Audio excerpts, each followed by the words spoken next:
बिस्मिल्लाहिर्रहमानिर्रहीम। अस्सलाम वालेकुम।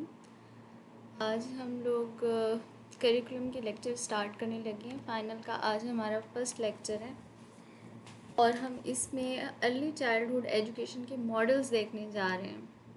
सबसे पहले हम देखेंगे developmental curriculum, cognitive curriculum, constructivist curriculum, ecological या फंक्शनल करिकुलम और behavioural curriculum, psycho social curriculum और developmentally appropriate practice curriculum.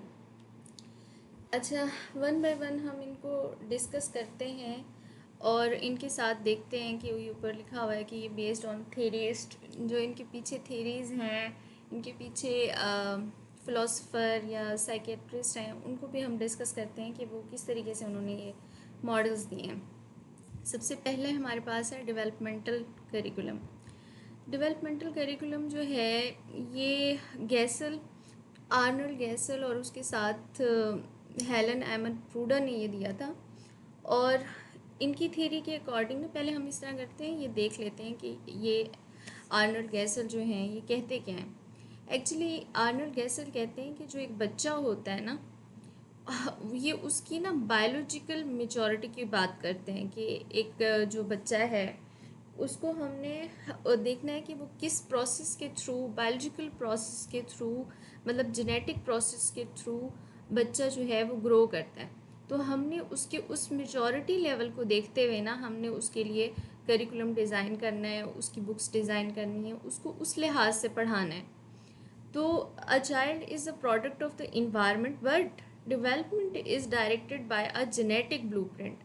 So maturist perspective को जो आर्नल्ड गैसल्स हैं ये वो देखते हैं। Socialising forces work best when they are in tune with inner maturation principles. मतलब आर्नल्ड गैसल का कहना ये है, या इसको इस तरीके से कहें कि जेनेटिक इन्वायरमेंट या बायोलॉजिकल इन्वायरमेंट से क्या मुराद है, वो यही है कि आपने देखा होगा कि बच्चा हमेशा जब छोटा होता है तो सबसे पहले वो बैठना सीखता है, उसके बाद वो चलना सीखता है। इसी तरीके से हर बच्चे का ना पहले जो है वो जो लार्ज मोटर्स होती हैं, मसल्स हैं, वो काम करना सीखते हैं, जैसे बाजू और हाथ वगैरह। उसके बाद उनके फाइन मोटर्स जैसे फिंगर्स और ये चीज़ें काम करना सीखती हैं। तो वो कहते हैं कि ये जो पैटर्न है ना, इनके अकॉर्डिंग ये नॉर्मल पैटर्न है और ये ऑल ओवर द वर्ल्ड जो है ये सब बच्चों का सेम पैटर्न होता है। इसी पैटर्न के तहत, इसी बायोलॉजिकल ग्रोथ के तहत बच्चों में मेचॉरिटी आती है। तो हमने उस चीज़ को मद्देनज़र रखते हुए बच्चों का करिकुलम जो है वो डिज़ाइन करना होता है और उनकी मेचॉरिटी लेवल को चेक करते हुए हमने पढ़ाना होता है। तो अब इसकी थ्योरी को देखते हैं कि डेवलपमेंटल करिकुलम क्या कहता है हमारे पास। इनकी इंस्ट्रक्शनल कंटेंट क्या होना चाहिए और इंटरवेंशन हम चेक करते हैं। ये थ्योरी जो कह रही है based on typical developmental sequence के ऊपर। टिपिकल डेवलपमेंटल सीक्वेंस वो ही है कि जैसे बच्चा जो है एक ख़ास तरीक़ेकार के मुताबिक बढ़ोतरी होती है, उसकी उसकी ग्रोथ होती है, उसकी डेवलपमेंट होती है कि बच्चा सबसे पहले जो है वो जैसे आ ऊ इस तरह की आवाज़ करके सीखता है। उसके बाद वो दो लफ्ज़ों को, कॉन्सोनेंट्स और वॉल्स को इकट्ठे मिला के सीखता है, फिर एक वर्ड सीखता है, उसके बाद दो लफ्ज़, और उसके बाद वो सेंटेंस मेकिंग की तरफ स्टेप बाय स्टेप ये चीज़ें सीखता है। तो ये इसके अकॉर्डिंग वो कह रहे हैं कि बच्चों की ये जो ग्रोथ है, ये डेवलपमेंट है, ये बच्चों की जो मेजॉरिटी है, ये डेवलपमेंट एक ख़ास सीक्वेंस में होती है और ये ऑल ओवर द वर्ल्ड तमाम बच्चों का पैटर्न सेम होता है। तो इस चीज़ को देखते हुए, इस डेवलपमेंटल सीक्वेंस को देखते हुए हमने बच्चों को पढ़ाना है कि उनकी एज क्या है, वो कौन से लेवल की मेचॉरिटी पे हैं। तो हमने उस लिहाज से बच्चों को ना बताना है कि वो अब दो लेवल, मतलब दो वर्ड्स को सीख के बोल सकते हैं, तो हमने उनको सिर्फ दो वर्ड्स ही सिखाने हैं। अगर वो सेंटेंस बना सकते हैं तो हम उनको सेंटेंस ही सिखाएंगे। तो उनकी मतलब डेवलपमेंटल सीक्वेंस को देख के, उनकी एज को देख के ये कहते हैं कि हमें इंस्ट्रक्शनल कंटेंट है वो देखना चाहिए। अच्छा, abilities are developed naturally in a rich environment. इनका जो है वो कहते हैं कि एबिलिटीज़ जो हैं वो भी रिच इन्वायरमेंट हो, नेचुरल इन्वायरमेंट हो, उसके अंदर अच्छी होंगी। Early maturation studies Gesell and Emma Truder ने दी थी। इनका इंस्ट्रक्शनल कंटेंट क्या है? Sequences in different areas of development. ये दोबारा से डेवलपमेंटल सीक्वेंसेस की बात हो रही है कि आप उसको देखते हुए इंस्ट्रक्शनल कंटेंट जो है उसको तैयार करें और सेम इंस्ट्रक्शनल स्ट्रेटजीज़ को यूज़ करें। इंटरवेंशन इनकी ये हैं कि provide a rich environment with opportunities for motor, adaptive, cognitives, social, emotional and communication learning. जो अभी मैंने बताई थी बात, सेम यहाँ पे वो लिखी हुई है कि इनको प्रोवाइड करें rich environment with opportunities for motor. Motor mean muscles के बच्चों की कौन से मसल्स इस टाइम जो हैं वो काम कर रहे हैं। जैसे कि मैंने बताया कि बच्चे जैसे पूरा ये जो पैटर्न है डेवलपमेंटल सीक्वेंस का, वो तमाम बच्चों के साथ, नॉर्मल बच्चों के साथ सेम सीक्वेंस काम कर रहा होता है कि बच्चे पहले लार्ज मोटर्स यूज़ करते हैं, उसके बाद फाइन मोटर्स इस्तेमाल करते हैं। तो उन्हीं मोटर्स के तहत हम बच्चों को सिखाएं और पढ़ाएं। अडेप्टिव, बच्चा खाना खा सकता है, वॉशरूम जा सकता है खुद से कि नहीं जा सकता, किस एज में है। कॉग्निटिव, उसका माइंड किस लेवल का है, क्या वो चीज़ों की सेंट्रलाइजेशन के कॉन्सेप्ट को समझ सकता है, रिवर्सिबिलिटी के कॉन्सेप्ट को, क्लासिफिकेशन के कॉन्सेप्ट को समझ सकता है। उसको जो एज है आप उस लिहाज से स्टेप बाय स्टेप उसको समझाएं। जैसे बच्चा जो है ये कंजर्वेशन और रिवर्सिबिलिटी ये कॉन्सेप्ट पहले नहीं सीखता, 7 साल के बाद सीखता है। तो अर्ली एज में सिर्फ जो है बच्चा एक्सप्लोर करता है, इन्वेस्टिगेट करता है। आप उसको उस तरीके से अर्ली एजेस में, क्योंकि हम अर्ली चाइल्डहुड पढ़ रहे हैं तो यहाँ पे कॉग्निटिव हम इस लेवल पे रहेंगे। सोशल इमोशनल, यहाँ पे हमें ख्याल रखना होगा कि जो छोटा बच्चा होता है वो ज़रा ईगो सेंट्रिक होता है। आपने अक्सर ऑब्जर्व किया होगा कि जो छोटे बच्चे होते हैं, इवन अपने घर में भी अपने बहन भाइयों के साथ वो अपने पेरेंट्स को तक नहीं शेयर कर रहे होते। नहीं बाबा मेरे हैं, नहीं मम्मा मेरी हैं, सिर्फ मेरी हैं, नहीं आपकी नहीं है।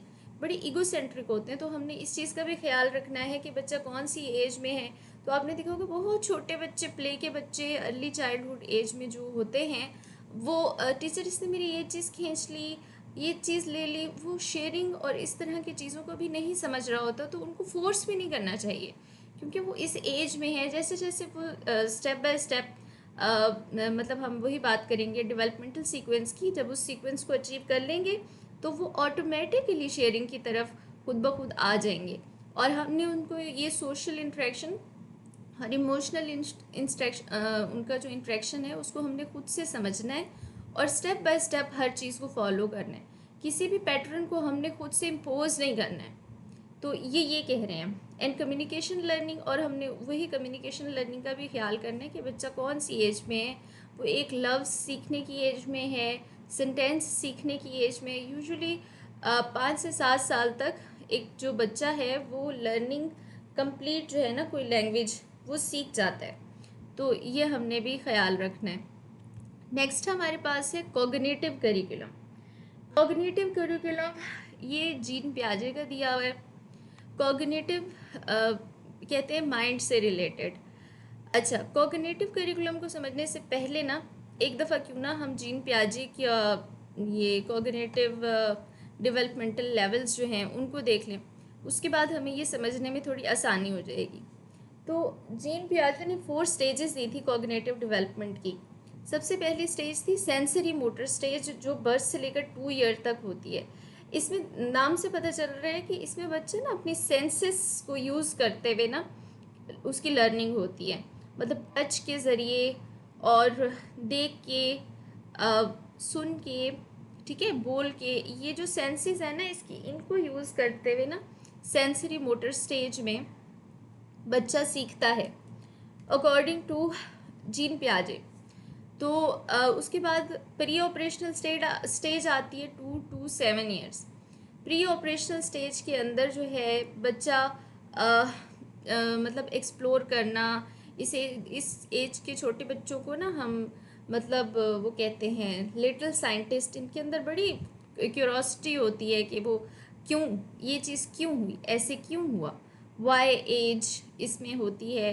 तो बड़े ईगोसेंट्रिक होते हैं, हर चीज़ को सीखने की, समझने की, हाथ लगाने की, एक्सप्लोर करने की।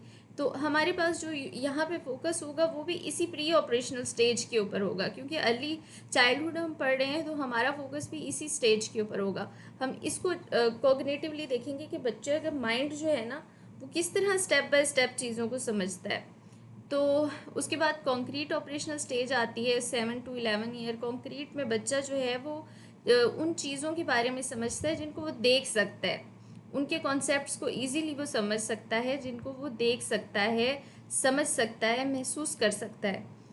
और स्टेज 4 है, ये 11 ईयर से ऊपर तक जितनी भी है वो सारी एजेस में आ जाती हैं। इसमें फॉर्मल ऑपरेशनल स्टेज इसको कहते हैं। इसमें बच्चा वो चीज़ें भी सीख सकता है जो उसके सामने नहीं होती, यानी यहाँ पे उसकी एब्स्ट्रैक्ट थिंकिंग जो है वो लेवल स्टार्ट हो जाता है। बच्चे हाइपोथेटिकल चीज़ें, मिसाल के तौर पे ये वाली चीज़ें जब हम पढ़ना शुरू कर देते ना, मैथ में हमारे टीचर्स अक्सर कहते थे कि सपोज़ कर लें फ़लानी फ़लानी चीज़ एक्स है, सपोज़, वो सारी ज़िंदगी वो जो सपोजिशन जो पढ़ी है वो ये फॉर्मल ऑपरेशनल स्टेज में स्टार्ट हो जाती है। वहाँ पे बच्चा इस काबिल हो जाता है कि वो इस चीज़ को समझे। आते हैं अब कॉग्निटिव करिकुलम की तरफ। अब हम देखते हैं कि जिन पियाजे कहते हैं इनकी जो है साइकोलॉजी, ये कॉग्निटिव साइकोलॉजी के ऊपर थ्योरी डिपेंड करती है। इसके अंदर हम टीचिंग ऑफ थिंकिंग देखेंगे और थिंकिंग स्टेजेस देखेंगे, जैसे कि अभी हमने 4 स्टेजेस को डिस्कस किया है। ये कंस्ट्रक्टिव लर्निंग को मतलब प्रमोट करते हैं। Active engagement for learning, engage problem solving, thinking skills are develop through direct experience and activities. अच्छा, इनका जो कॉग्निटिव करिकुलम का यहाँ पे फोकस है ना, वो कहते हैं कि बच्चे के माइंड में कोई चीज़ डालनी नहीं है, बच्चे को कोई चीज़ सिखानी नहीं है कि ये चीज़ ऐसे है, बल्कि हमने बच्चे को सिखाना है कि सीखना कैसे है। समझ आ रही है मेरी बात को? हमने बच्चे को ये सिखाना है कि बच्चे ने अपने माइंड में ये चीज़ डालनी नहीं है, ये नहीं सिखाना हमने ये सिखाना है कि बच्चे ने उस चीज़ के बारे में सोचना कैसे है, उसको खुद से कैसे सोच के उसका मतलब थिंकिंग लेवल जो है ना, उसकी एबिलिटी, थिंकिंग एबिलिटी को बढ़ाना है, उसकी थिंकिंग स्किल को बढ़ाना है किसी चीज़ को लेके। मिसाल के तौर पे बच्चों को से, इतने छोटे बच्चों से क्या हम वो कहते हैं कि इतने छोटे बच्चों को तो कोई भी इनमें से कोई भी थीरीज जो है ना वो पढ़ाने का बुक्स की तरफ और ये वो कम सबका फोकस होता है। यहाँ पे यूजुअली जो लर्निंग होती है ना वो इसी तरह की हम पढ़ेंगे तमाम मॉडल्स के अंदर। तो यहाँ पे भी ये है कि अगर आप बच्चे के साथ बैठे हैं तो आप उनको ना सोचने पे मजबूर करें, बच्चों को एक्टिविटीज़ के ज़रिए पढ़ाएं, उनका ना इनक्रेज करें उनको एक्टिविटीज़ के ज़रिए ना। जैसे मिसाल के तौर पे आप बैठे हुए बच्चे को समझाएं कि ना बच्चा आप बताओ कि आप अपनी नानों के घर गए थे, वहाँ आपने क्या क्या देखा। अच्छा, किसी के घर में पेट हैं, पेट क्या खाते हैं, अच्छा कौन सा वाला पेट है, अच्छा बर्ड्स ऐसे होते हैं, आपने कैसे, आपने देखा है, कहाँ देखा है, अच्छा बाहर जो है ये बर्ड है, किस कलर का है। ऐसे बच्चों की ना मतलब उनको ना खुद से सोचने दें, ऐसे क्वेश्चंस करें कि बच्चा खुद से ना सोचे, अच्छा हाँ बर्ड्स तो ये खाते हैं, जो एनिमल्स हैं वो क्या खाते हैं, प्लांट्स क्या करते हैं। तो ये चीज़ें ना बच्चों से वही क्वेश्चन मेथड जो सोक्रेटिक मेथड है वो वाला इधर यूज़ करें बच्चों से। इस बच्चों के साथ एज अ फैसिलिटेटर टीचर जो है ना वो काम करता है, नॉट अ डायरेक्ट इंस्ट्रक्शन देने वाला टीचर। तो ये कहते हैं कि बच्चों की आपने थिंकिंग स्किल्स को डेवलप करना है इनके according through direct experience and activities. आप उनको डायरेक्ट एक्सपीरियंस करवाएं उन चीज़ों का और एक्टिविटीज़ के ज़रिए। इनकी इंटरवेंशंस ये हैं कि learning environment should provide opportunities to develop thinking skills. देखिए कॉग्निटिव का मतलब ही ये है माइंड, तो यहाँ पे आपने कॉग्निटिव से मुराद ये है कि आपने बच्चे की थिंकिंग एबिलिटी, थिंकिंग स्किल्स को, टीचर का काम है कि उसको सोचना सिखाना है, दैट्स ऑल। कॉग्निटिव करिकुलम कहता है कि बच्चे को आपने सोचना सिखाना है, बस। तो activities should allow children to develop their own thinking. देखें दोबारा से एक्टिविटीज़ वो कह रहे हैं आपने इस तरह की डिज़ाइन करके आनी है कि बच्चे अपनी थिंकिंग खुद बनाए, जनरेट करे। Activities should be appropriate for the child stage of development, और वो activities according to child stage होनी चाहिए, उनकी चाइल्ड स्टेज ऑफ डेवलपमेंट जो भी अभी हमने 4 स्टेजेस पढ़ी हैं, एक्टिविटीज़ उसके अकॉर्डिंग होनी चाहिए। जिस एज का बच्चा होगा हमने उस एज की एक्टिविटीज़ को डिज़ाइन करना है। A child's concept and learning development through direct day to day experience, और चाइल्ड का कॉन्सेप्ट लर्निंग के अकॉर्डिंग जो है वो डे टू डे एक्सपीरियंस के, मतलब आपने डेली के हिसाब से वो एक्टिविटीज़ आप डे 1 पे जो उस बच्चे को पढ़ा रहे होंगे बिल्कुल सेशन के एंड पे आपकी एक्टिविटीज़ डिफ़र करेंगी, क्योंकि बच्चा उस पूरे एनुअल सिस्टम के अंदर बहुत ज़्यादा कुछ सीख चुका होगा, तो वो आपकी डिफ़र करेंगी। इनकरेज करना है रीइंफोर्स फोस्टर कॉग्निटिव लर्निंग, कि आपने किस चीज़ को रीइंफोर्स करना है, थिंकिंग लर्निंग को, सोचने वाली एबिलिटी को। थर्ड हमारे पास है कंस्ट्रक्टिविस्ट करिकुलम। सबसे पहले हमने डेवलपमेंटल पढ़ा गेसल का, उसके बाद हमने कॉग्निटिव पढ़ा जीन पियाजे का, अब हम कंस्ट्रक्टिविस्ट करिकुलम पढ़ने जा रहे हैं रेजियो अमेलिया का। ये जो अप्रोच है ये कंस्ट्रक्टिविस्ट थ्योरी कहलाती है। ये प्री प्राइमरी स्कूल्स जो बच्चे होते हैं बिल्कुल छोटी एज के, ये उनके लिए इनका गोल क्या है, support the rights of children, parents and teacher. वो कह रहे हैं कि इनके अकॉर्डिंग ना जो एजुकेशन है वो सिर्फ बच्चों का राइट नहीं है, बल्कि पेरेंट्स और टीचर भी, उनका भी राइट है कि ये लोग सब मिल के इस चीज़ को, एजुकेशन गोल को अचीव करें। Children need to construct their own learning, जैसे कॉग्निटिव करिकुलम कह रहा था कि बच्चे को थिंकिंग सिखाएं, ये मत सिखाएं कि हमने ये चीज़ ऐसे पढ़नी है, बल्कि उनको खुद से सोचना सिखाएं। इसी तरीके से कंस्ट्रक्टिविस्ट करिकुलम जो है रेजियो अमेली का, ये कहता है कि बच्चे को खुद कंस्ट्रक्ट करने दें, उसकी अपनी लर्निंग, जो वो सीखना चाहता है उसको फ्री इन्वायरमेंट दें, वो खुद से कंस्ट्रक्ट करे अपनी लर्निंग। इनका जो फोकस है children strength rather than there needs. ये बच्चे की, ये इस तरह के करिकुलम को कहते हैं कि आप डिज़ाइन करें कि ये नहीं करें कि ये बच्चे को पढ़ाना है, बल्कि इस तरह का करिकुलम होना चाहिए कि बच्चा ये कर सकता है, बच्चे के ये इस एज का बच्चा है, ये कुछ बच्चा कर सकता है, तो वो बच्चे से करवाएं। बच्चे को हर चीज़ खुद से एक्सप्लोर करने दें, एक्सपेरिमेंट करने दें, कंस्ट्रक्ट करने दें। Critical thinking is encourage. बच्चा खुद से जब क्रिटिकली सोचने लगता है ना, मतलब आके कोई अपना एक्सपीरियंस शेयर करेगा, टीचर ऐसे नहीं, मैंने जब ऐसे किया था तो ऐसे हो गया था, तो उस लिहाज से ना उसके अंदर उसको इनकरेज करें, उसको सपोर्ट करें, एक नर्चरिंग इन्वायरमेंट बच्चे को प्रोवाइड करें, सेफ इन्वायरमेंट बच्चे को प्रोवाइड करें जिसके अंदर वो घर जैसा माहौल फील करे। अर्ली चाइल्डहुड में हमने इन्वायरमेंट हमेशा बच्चे को वो देना है जो अट्रैक्टिव हो, फ्रेंडली हो, चाइल्ड फ्रेंडली हो, ठीक है। इंटरवेंशंस इसके अंदर ये हैं, focus on long term relationships of children and teacher. आप लॉन्ग टर्म रिलेशनशिप से मुराद ये है कि बच्चे और टीचर के दरमियान एक लॉन्ग टर्म रिलेशन हो। आपने देखा होगा जो छोटी क्लासेस प्री प्राइमरी स्कूल्स या प्राइमरी स्कूल्स के टीचर्स होते हैं, उनका हर जगह पे ऑल ओवर द वर्ल्ड ये नहीं होता कि उनका पीरियड सिस्टम होता है, क्योंकि बच्चा जो है वो इतने सारे लोगों के साथ सोशली इंटरेक्ट करना उसके लिए उसकी एज ऐसे होती है कि उसके लिए थोड़ा डिफ़िकल्ट होता है, और वो जिस चीज़ से अटैच होता है बस चाहता है कि वही चीज़ उसके, मतलब उसको वही चीज़ मिले।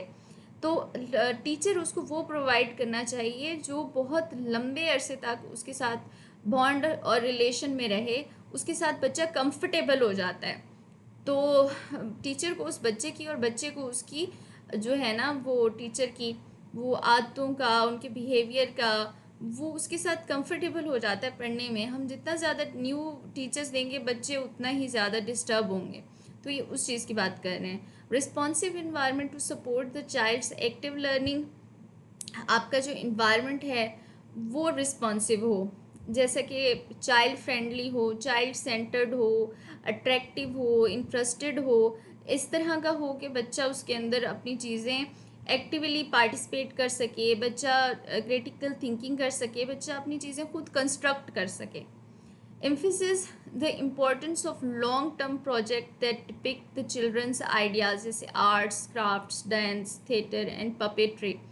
तो वो कह रही हैं कि इस तरह की चीज़ें डिज़ाइन की जाएँ, ऐसे प्रोजेक्ट्स हों जो लॉन्ग टर्म भी हों, जैसे बच्चों से आर्ट्स करवाया जाए। देखिए आर्ट्स के अंदर भी बच्चा खुद कंस्ट्रक्ट करेगा ना, जो आर्ट एंड क्राफ्ट वाले हैं उसमें बच्चे के पास सिंपल चीज़ें रखें, उसको खुद से कटिंग करना सिखाएं।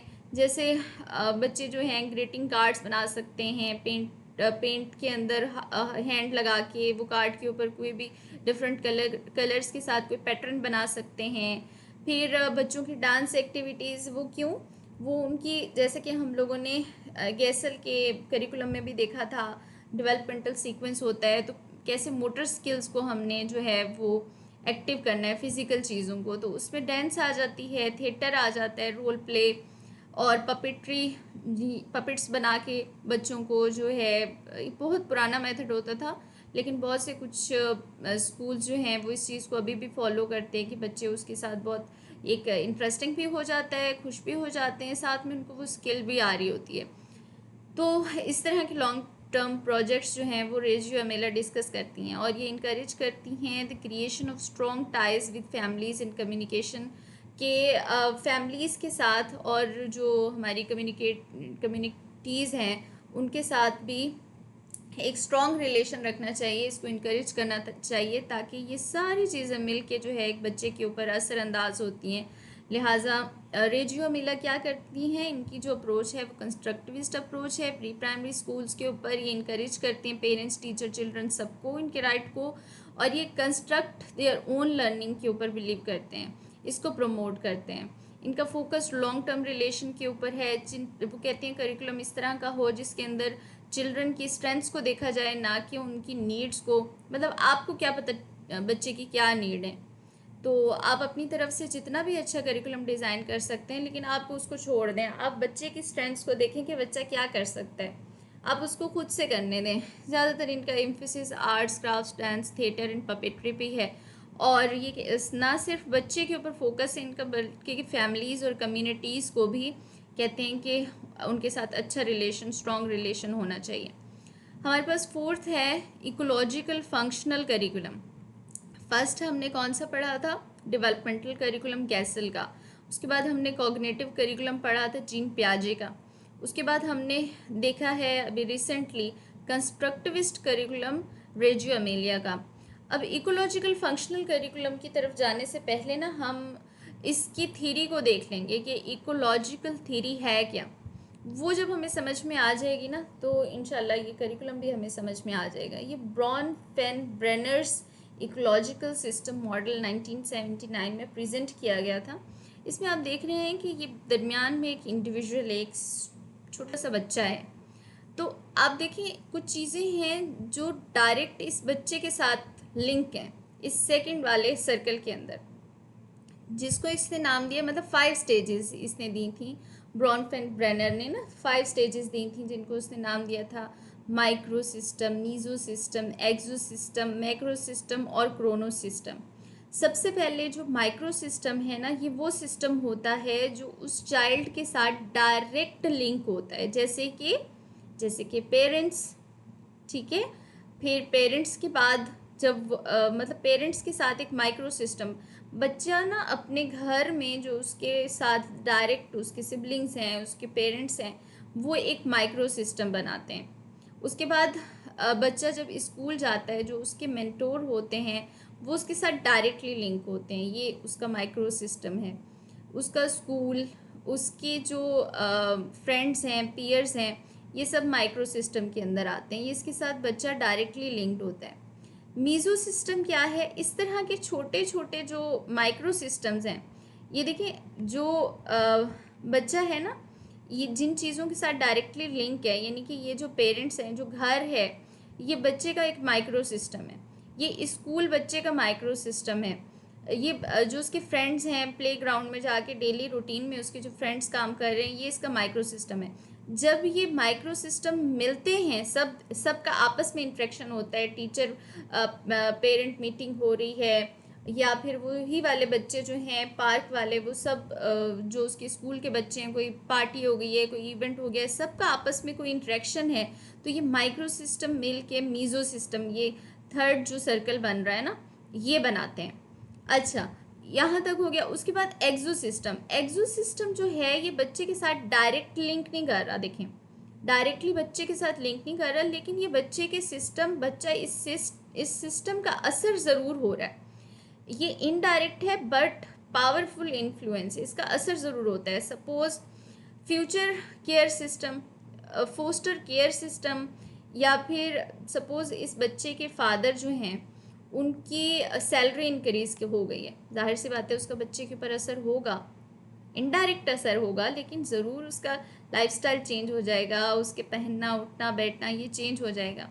तो एक्सो सिस्टम वो सिस्टम है जो बच्चे के साथ डायरेक्टली लिंक तो नहीं है, लेकिन पावरफुल इन्फ्लुएंस है, ये इसको ज़रूर इसका असर होता है। जैसे ये कह रहे हैं मैस मीडिया, ठीक है, जस्टिस सिस्टम, ये सारी चीज़ें जो हैं ये बच्चे के साथ डायरेक्टली लिंक नहीं है, लेकिन जिस तरह के इन्वायरमेंट, जिस तरह का वो कल्चर देख रहा है उसका इनडायरेक्ट इसके ऊपर बहुत बड़ा असर होगा। माइक्रो सिस्टम, मीजो सिस्टम, एक्सो सिस्टम। अब मैक्रो सिस्टम क्या है?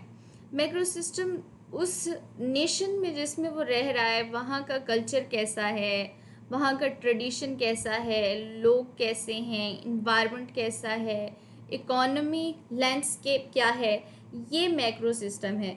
यानी आपकी जो है कल्चर डे होता है आपके स्कूल में, वहाँ पे जब आपको ट्रेडिशन का पता चलता है कि हमारे कंट्री में ये है, तो वो आपका मैक्रो सिस्टम होता है। और लास्ट क्रोनो सिस्टम क्या है? क्रोनो सिस्टम बिल्कुल एक अलग सिस्टम।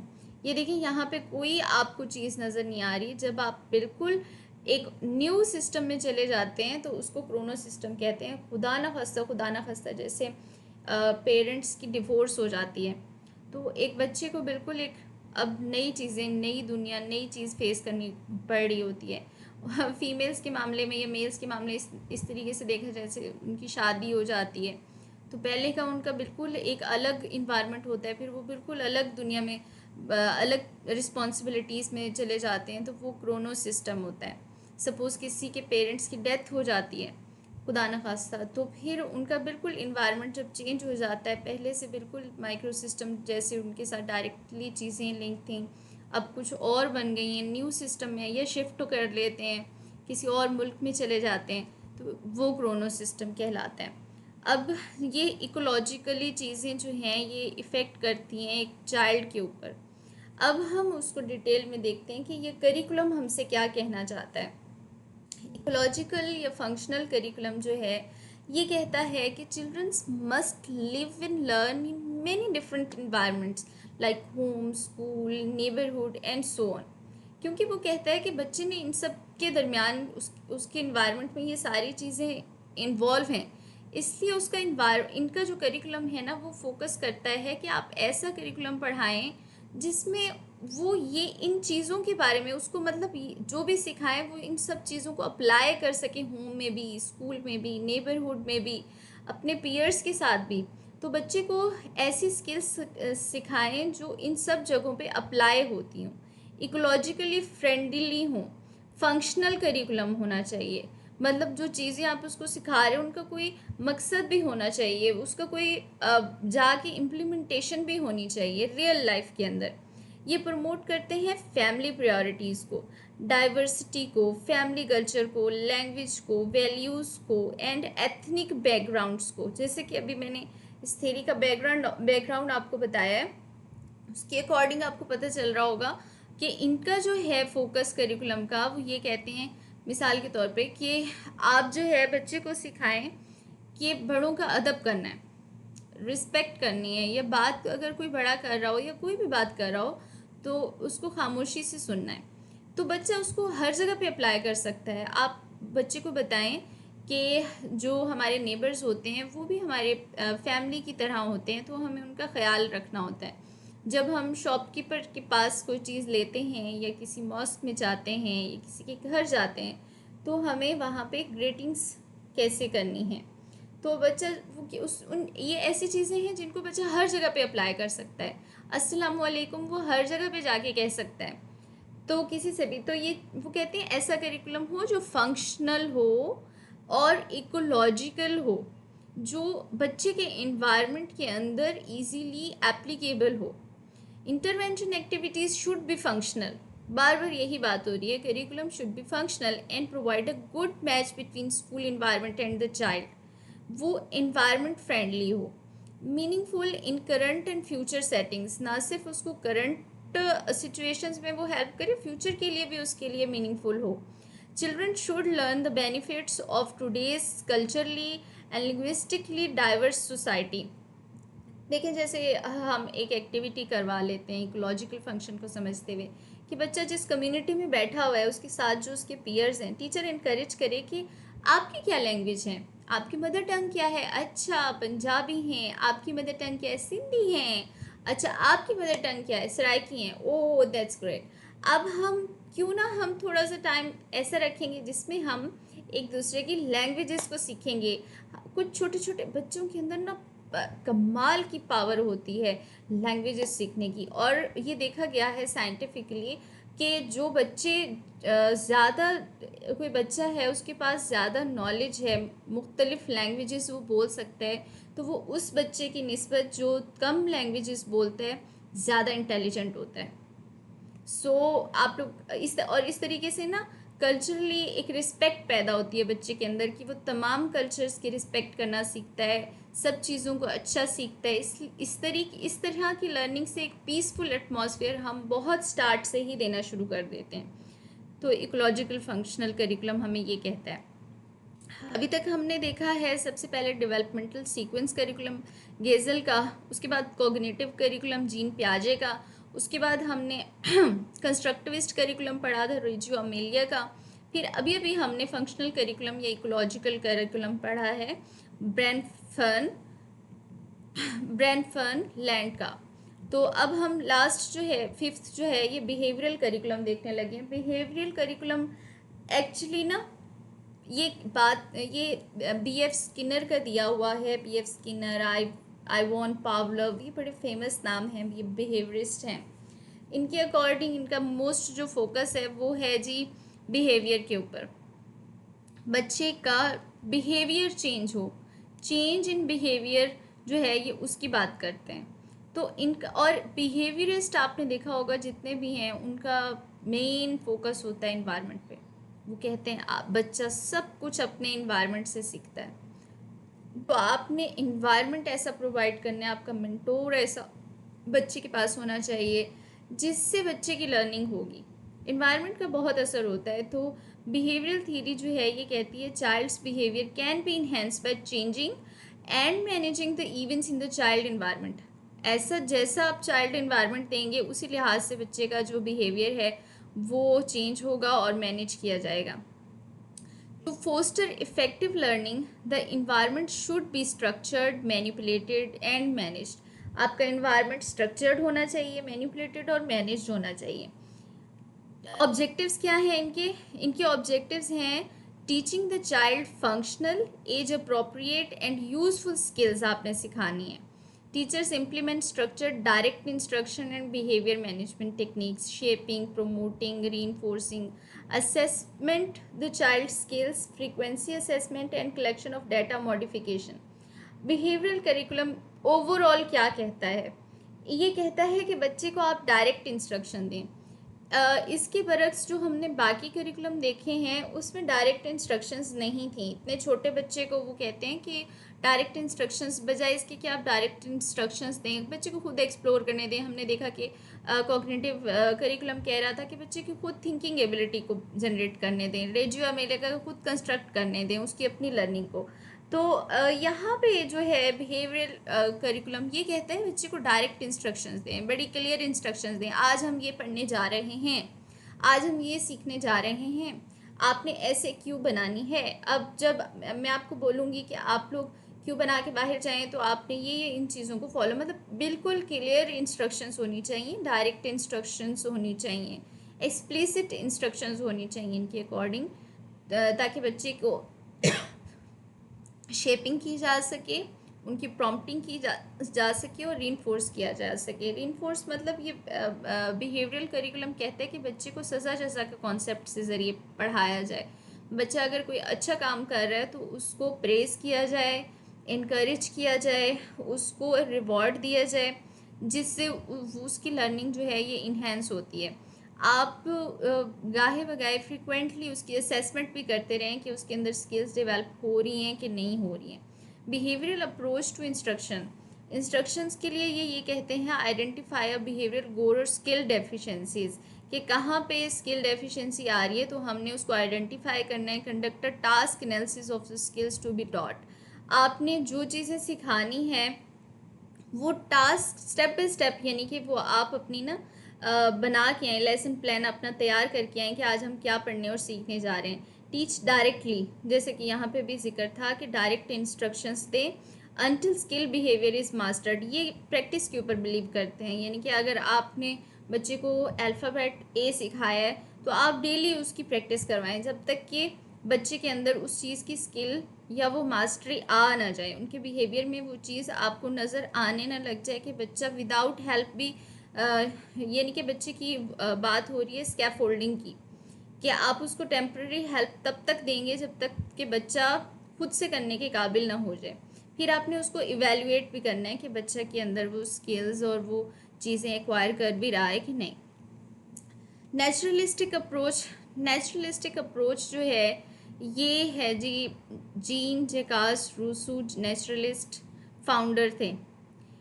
यहाँ पे इनका एक कोट है जो मैं पढ़ती हूँ। The first person who having enclosed a plot of land took it into his head to say this is mine and found people simple enough to believe him was the true founder of civil society. What crime, wars, murders, what miseries and horror would be the human race have been spared has someone pulled up the stack. इस coat के अंदर आपने बहुत gene जकास Rousseau के quotes पढ़े होंगे। बड़ा अच्छा फ़िलासफ़र था, एजुकेशनिस्ट, राइटर हम इसे कह सकते हैं। एमिली इसका नावल था बहुत फेमस, जिसकी वजह से ये फेमस है। 18वीं सदी का एक नहायत ही शानदार फ़िलासफ़र जो नेचुरलिस्ट बानी माना जाता है, फादर ऑफ नेचुरलिज़म। ये क्या इसमें ये इस कोट में ये कह रहा है कि दुनिया में पहला वो शख्स जिसने ज़मीन को कहा था कि ये मेरा है, ये प्लॉट जो है मैं इसका मालिक हूँ, वो शख्स था जिसकी वजह से दुनिया के और लोग जो थे उन्होंने मान भी लिया कि हाँ ये इसका है। सिर्फ वही वजह थी एक जिसकी वजह से दुनिया में आज क्राइम्स हैं, वॉर्स हैं, मर्डर्स हैं, हॉरिबल थिंग्स जितनी भी दुनिया में हो रही हैं वो उस एक शख्स की वजह से हो रही हैं, क्योंकि ये ऐसी चीज़ है, ज़मीन जो है वो सबकी है, ज़मीन का जो फल है वो सबके लिए है। अगर इस चीज़ को इक्वली सब में डिविजन्स होती तो कहीं पे भी कोई गरीब ना होता, कहीं पे भी कोई बदअमनी ना होती, इनजस्टिस ना होता। और ये जो लड़ाई है ये सारी की सारी तब शुरू हुई थी जब ये बात शुरू हुई थी कि ये ज़मीन का टुकड़ा मेरा है, मैं इसका मालिक हूँ। तो जीन जकास रूसो जो हैं ये नेचुरलिस्टिक अप्रोच के बानी समझे जाते हैं। नेचुरलिस्टिक अप्रोच क्या है? जीन जकास रूसो के अकॉर्डिंग इनका कहना ये है कि बच्चे को नेचर के करीब कर दो, बच्चे को खुद से लर्न करने दो। अगर बच्चा कोई गलती कर रहा है तो आप उसको टोको नहीं, उस गलती से खुद सीखने दो। अगर बच्चे से मतलब वो अपनी गलतियों से खुद उसकी लर्निंग होगी, वो लर्निंग उसकी ज़्यादा बेहतर होगी जो आप खुद से, यानी सपोज़ अगर आप ये एजुकेशन सिस्टम की एक्चुअली अगेंस्ट था, स्कूल के अगेंस्ट था। वो कहते हैं ये एजुकेशन सिस्टम जो तुम लोग बना के बैठे हुए हो, फॉर्मल एजुकेशन सिस्टम, यही तो बच्चे को बताता है बच्चा तो आज़ाद है, बच्चा तो आज़ाद पैदा होता है। इसको गुलाम ये एजुकेशन सिस्टम बनाता है, इसको स्लेव बना देता है राइट और रॉन्ग का कॉन्सेप्ट दे के, कि ये जो है ये सच बोलो तो ये होगा, झूठ बोलो तो ये होगा। तो नेचुरलिस्ट अप्रोच जीन जकास रूसो कहते हैं कि बच्चे को उस झूठ के जो नुकसानात हैं वो खुद देखने दो, सच्चाई के जो फ़ायदे हैं वो खुद एक्सप्लोर करने दो, नेचर के करीब जाने दो उसको। यानी कि जैसे क्या कहते हैं कि धक्के खा के इंसान मेच्योर होता है, ये इस तरह की बात करता था। तो नेचुरलिस्टिक अप्रोच कहती है instead of teaching a skills in isolation the skill is taught when needed a naturally occurring activity. Naturally activity जो है ना उसमें उसको करवाएं नेचर के according. Learning to generalise new learning skills, यहाँ जनरलाइज की बार बार बात की जाएगी, general case method, general case strategy. तो उसको मैं ओवरऑल बयान कर देती हूँ एक एग्जाम्पल के ज़रिए। जनरल चीज़ सिखाओ, स्पेसिफिक चीज़ ना सिखाओ। जैसे आप आज सोच के जा रहे हैं कि आज हमने बच्चे को ए सिखाना है, आज हमने बच्चे को 1 के बाद में कॉन्सेप्ट देना है, तो ये स्पेसिफिक लर्निंग मत सिखाओ। बच्चे को जर्नल स्टडी सिखाओ जिसको वो हर जगह पे अप्लाई कर सके। सपोज अगर आपने बच्चे को कहा है स्टॉप, तो बच्चा उसको हर जगह पे अप्लाई कर सके। क्लास से बाहर जहाँ पे भी वो स्टॉप का लफ्ज़ सुने तो उसको डायरेक्शन मिल जाए कि अच्छा ये स्टॉप का मतलब है कि अब मैं जो भी कर रहा हूँ मैंने उसको रुक जाना है। स्टॉप खाना खाना बंद कर देना है, चल रहा हूँ तो मैंने रुकना है। इस चीज़ को वो अपने घर में बाहर हर जगह पे अप्लाई कर सकता है। आप उसको तस्वीरें दिखाएं स्टॉप सिग्नल्स की और हर उस चीज़ की जिसका मीनिंग स्टॉप हो, तो उससे एक जनरलाइज केस स्टडी वो सीखेगा। एक जनरलाइज वो सीख रहा है जिसको वो हर जगह पे अप्लाई कर सकता है, फैमिली में, घर से बाहर। तो वो कह रहे हैं आपका करिकुलम ऐसा होना चाहिए जो जनरलाइज हो, जो चीज़ वो सीखे उसको हर जगह पे अप्लाई कर सके। जैसा कि सलाम लेना, अगर आप बच्चे को ग्रीटिंग सिखाते हैं तो वो उसको हर जगह पे अप्लाई कर सके। तो जनरल केस स्ट्रेटजीज़ ये होती हैं। और नेचुरलिस्ट जो हैं इनका फोकस सारा का सारा बस जनरल केस स्टडी पे ही है। Objective for the child are generalise rather than specific, वही जनरलाइज होना चाहिए, स्पेसिफिक नहीं होना चाहिए। Skills are taught in many naturally occurring event, natural environment आपने देना है। Skills focus on functional behaviour, वही इकोलॉजिकल जो हमने पढ़ा कि इनका ये भी बिलीव करते हैं कि बच्चे को वो चीज़ सिखाएं जो फंक्शनल हो। अच्छा, psycho social curriculum. Psycho social curriculum जो है ये एरिक्सन का है। इस करिकुलम को भी देखने से पहले क्यों ना हम एरिक्सन की थ्योरी देख लेते हैं। एरिक्सन ने 8 स्टेजेस दी थी साइको सोशल डेवलपमेंट की। बहुत ही कमाल इसने इन स्टेजेस में एक्सप्लोर किया एक इंसान की पर्सनैलिटी को। ये देखिए, सबसे पहले ये कहता है ट्रस्ट वर्सेस मिसट्रस्ट, कि जो 1 साल का बच्चा होता है ना, बर्थ टू 1 ईयर, तो वो ट्रस्ट और मिसट्रस्ट सीखता है। कि अगर उसको, आपने देखा होगा बच्चे के साथ जो केयर गिवर होती है या मदर होती है, बच्चा उसके ऊपर बहुत जल्दी ट्रस्ट करता है और वो बाकियों के साथ नहीं इतना कम्युनिकेट करता, किसी के पास इतना नहीं जाता। जो सेकंड है वो ऑटोनॉमी वर्सेस शेम है, ये 3 साल तक होती है। कि अगर बच्चे को आप खुद से कुछ करने दोगे ना तो उसके अंदर ऑटोनॉमी आएगी, अगर आप उसको रोक टोक करोगे तो शेम एंड डाउट आएगा। फिर उसके बाद 3 साल से ऊपर बच्चा इनिशिएटिव स्टेज में आता है, उसके अंदर बड़ा होता है कि मैं खुद से चीज़ों को करूं, मैं कर सकता हूं। आपने देखा होगा 3 साल से ऊपर जो बच्चे होते हैं 6 साल 7 साल तक के, नहीं मैं कर लूँगा, मैं कर लूँगा, मैं कर सकता हूँ। तो अगर आप उनको करेज करेंगे तो उनके अंदर इनिशिएटिव आएगा। अगर आप उनको हर बात पे टोकेंगे तो वो गिल्ट में चले जाते हैं। उसके बाद उनके अंदर इंडस्ट्री आती है। जब आप ये सारा ट्रस्ट, ऑटोनॉमी, इनिशिएटिव दें तो बच्चा खुद से, उनके अंदर एक इंडस्ट्री आती है, कॉन्फिडेंस आता है। अगर आप नहीं उनको यहाँ पे मिसट्रस्ट, शेम, गिल्ट और डाउट में रख रहे हैं तो बच्चे के अंदर इन्फीरियोरिटी आती है, लेस कॉन्फिडेंस होता है, उसको अपने ऊपर बिलीव ही नहीं होता कि मैं ये कर सकता हूँ। अब हम चूँकि अर्ली चाइल्डहुड पढ़ रहे हैं तो उसमें ये बेसिकली 4 स्टेजेस ही इन्वॉल्व होंगी। फिर उससे ऊपर यानी ये 7 साल से ऊपर की हैं कि identify versus role confusion, intimacy, isolation, generativity, stagnation, ये आगे की स्टेजेस हैं, इनसे फ़िलहाल हमारा कंसर्न नहीं है।